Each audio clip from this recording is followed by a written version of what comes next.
siap? Siap. Doa dimulai.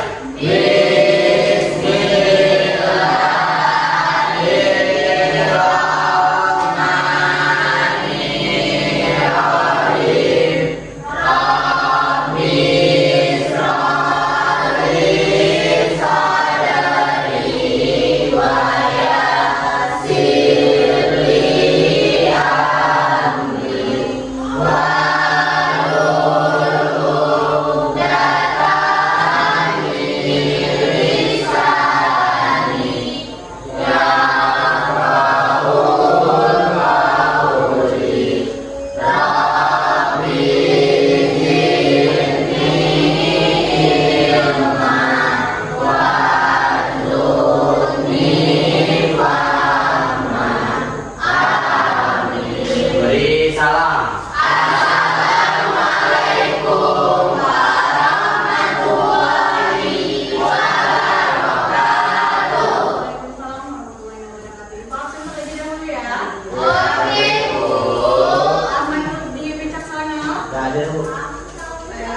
Aisyah Fitriyanti, Alfian Tabunan, Asa, Bima Lodi, Bunga Permata, Denny Saputra, Desi, Fauzan, Penny, Habibullah, Ilham Zainal, Jihan Katifah, Leni, Lola, Melita, Muhammad Fatih, Muhammad Arif, Muhammad Sulaiman, Nita, Pinter, Putri Indri, Putri Intan, Winsa, Rafa, Suci, Rasya, Khalid, Zidan.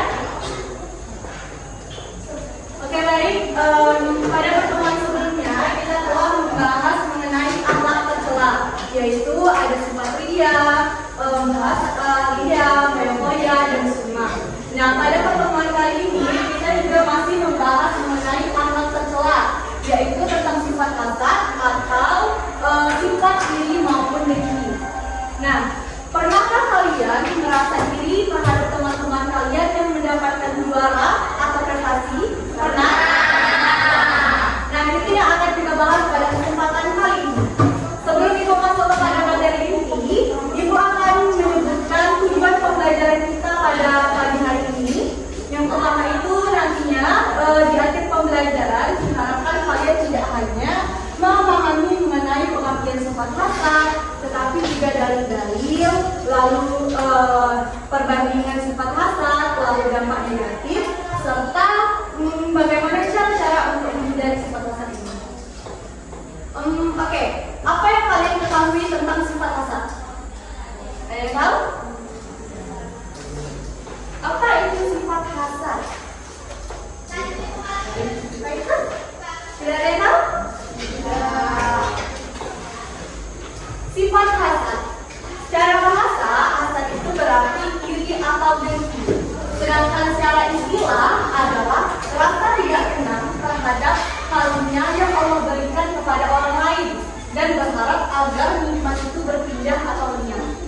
Nah, Allah Subhanahu wa Ta'ala sangat melarang sifat hasad ini karena merupakan salah satu akhlak tercela. Sebagaimana firman Allah dalam Quran surat Al-Falaq ayat 5 yang berbunyi, "Wa min syarri hasidin idza hasad." Artinya, dan dari kejahatan orang yang dengki apabila dia dengki. Dan Rasulullah SAW juga bersabda di dalam hadis yang diriwayatkan oleh Ibnu Majah yang berbunyi, hasad itu dapat memakan kayu bakar. Hasad itu dapat memakan kebaikan seperti api yang memakan kayu bakar. Artinya anak-anak, apabila ada sifat hasad di dalam diri kita, maka pahala kebaikan yang ada di dalam diri kita itu akan hilang dan hati kita menjadi hati yang tidak bersih. Paham? Oke. Selanjutnya, sebelum kita masuk kepada dampak negatif hasad, hasad ini mempunyai kembaran atau lawan mana? Apakah ada yang tahu? Apakah ada yang tahu?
Oleh karena itu, marilah kita sama-sama untuk menjauhi sifat hasad. Nah, sebelum ibu slide, adanya dampak negatif, tentu ada cara-cara untuk menghindari sifat hasad. Siapa yang tahu cara-cara untuk menghindari sifat hasad? Oke, bersyukur. Ada lagi? Saling bersyukur. Kalau misalnya nih, kita iri, kita tuh harus apa untuk menjauhi diri itu? Selain bersyukur, apa lagi? Beribadah. Husnuzan. Benar ya? Jadi dapat adik-adik lihat cara menghindari hasad.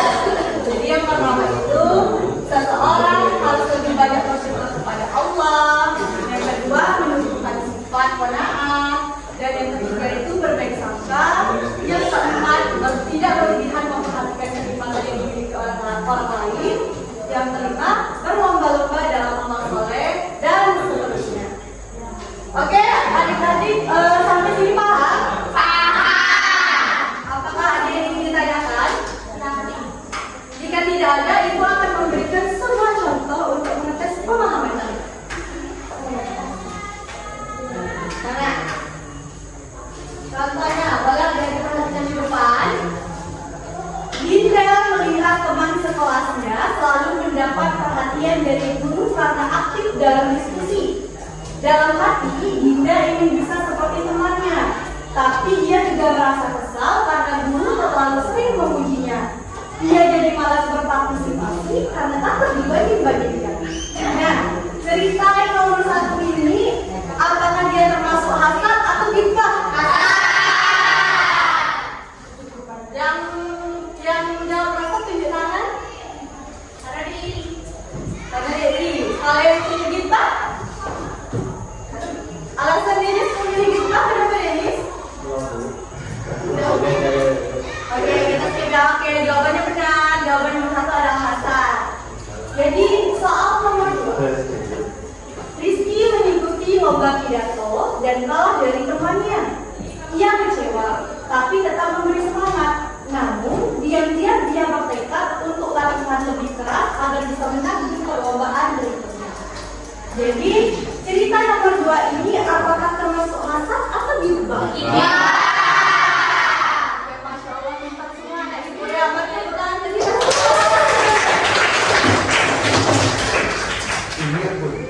Oke, baik. Mana sudah? Di sini ibu mempunyai lembar refleksi dari LHPD. Mohon untuk mengerjakannya. Dikasih waktu sekitar 5 menit. Ini nanti dibagi per kelompok saja ya nak. Kelompok 1, kelompok 2, kelompok 3, kelompok 4. Gitu ya.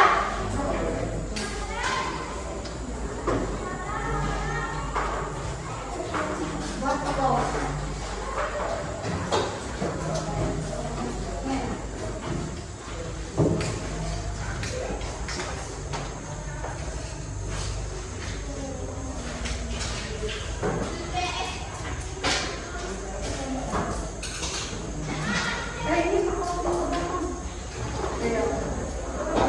Ini belakang itu ini ke sini, ini ke 3 ya.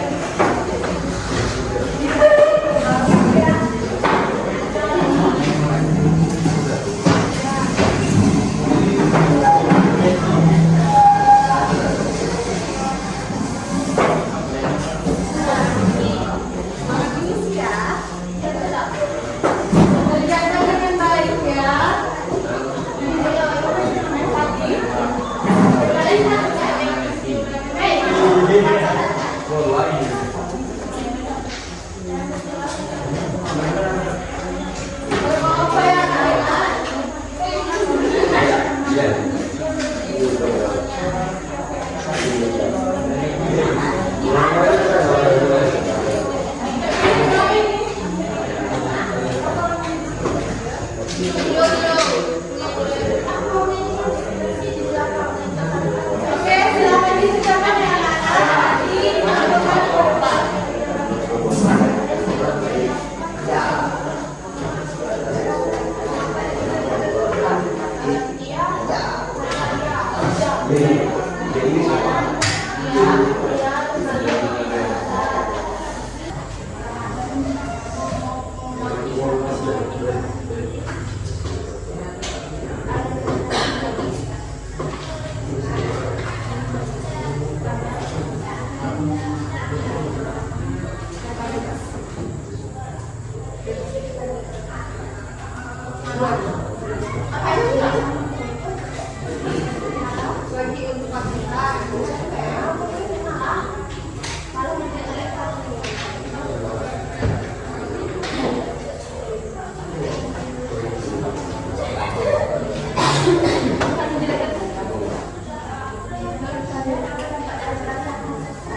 Bye.